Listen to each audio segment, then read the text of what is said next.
The year-end countdowns are 130 days away, and summer wraps up in 30 days.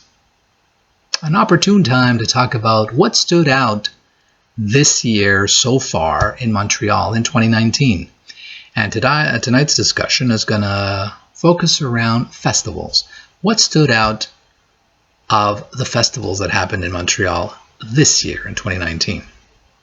And the discussion was inspired by some festivals, and we won't mention which ones, aren't announcing their schedules and their lineups in advance.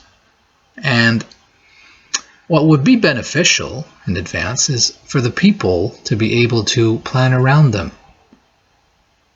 It's simple as that. Why not announce your lineup in advance so that people can work around it? All that said, I'm going to start off with the winter. Way back in January, February, Montreal à Lumière. Excellent festival. Festival of Lights, Festival of Music, Art, and Dining at the Place des Festivals. Then also there was, at the same time, there was Igloo Fest. They announced their schedules up to 2 months in advance. They're part of the Picnic Électronique consortium, so they're the same people that do that in the winter, Igloo Fest, and the summer Picnic Électronique. So yeah, they announced it 2 months in advance. Excellent festival. Okay, so if you don't like the cold, doesn't matter. Bundle up. It's worth it, because the acts were headliners from all over the world. Then we move into spring, and the best rock festival in 2019, and every year for the last 8 years, is it? 8 or 9? I forget, I've lost track because it's so awesome. Pouza Fest. That happens at Place des Festivals. Parterre, it's between the Saint Laurent Metro and the Place des Arts Metro. Excellent. Outdoor shows for free. Indoor shows for a very nominal price. If you want the 3-day, I don't know what the 3-day festival, but you want to see everything outdoors and indoors, it's $60. Where else can you get per day at a festival for $60? Everyone else charges you over $150. But Pouza Fest remains true to the fans. And that's why it's so awesome. Because they think of the fans. That was in May. June came and les Francophonies de Montréal. De la musique francophone émergente, puis des vétérans aussi. One of the best festivals in Montreal, the Francophonie de Montréal, bringing a showcase to a lot of new music and a lot of classic music from Quebec and from the world in the French language. Then June into July, we had the Jazz Festival. Now, Jazz Festival has always been fantastic. Up until 2017, they had Montreal themes because of the 375th anniversary of Montreal. But every year has been fantastic. I remember way back, the B-52s even came. This year, I wrote so many emails to Montreal Jazz, but I miscalculated. B-52s would have been awesome to come to the Montreal Jazz Festival and celebrate their 40th anniversary. 40th anniversary since Plan de Claire. Imagine that. But they were doing a European tour at the time the Jazz Festival was happening, so it wasn't meant to be. But yeah, that just gives you an idea of the caliber that Jazz Festival draws. But this year, last year it was an off year. It was okay, but nothing that stood out from 2018. But 2019,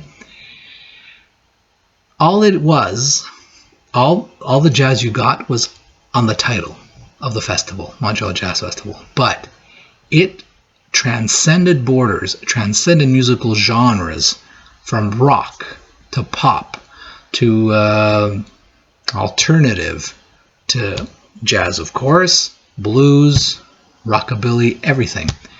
But the bands that stood out for me this year, Mishi Love, M-I-C-H-E Love, she's from Montreal. Excellent, soulful, R&B, jazzy, she has it all. She does an amazing show. You have got to get a chance to see it. If you get a chance to see it, you have got to go. Miss you, love. And from Brooklyn, there's I would say that there's a Brooklyn invasion into music. From Brooklyn, we are familiar with the band called Cold Rex that play Pooza Fest regularly, and Daddy Longlegs from Brooklyn. So that was the amazing performance that stood out for the Montreal Jazz Festival.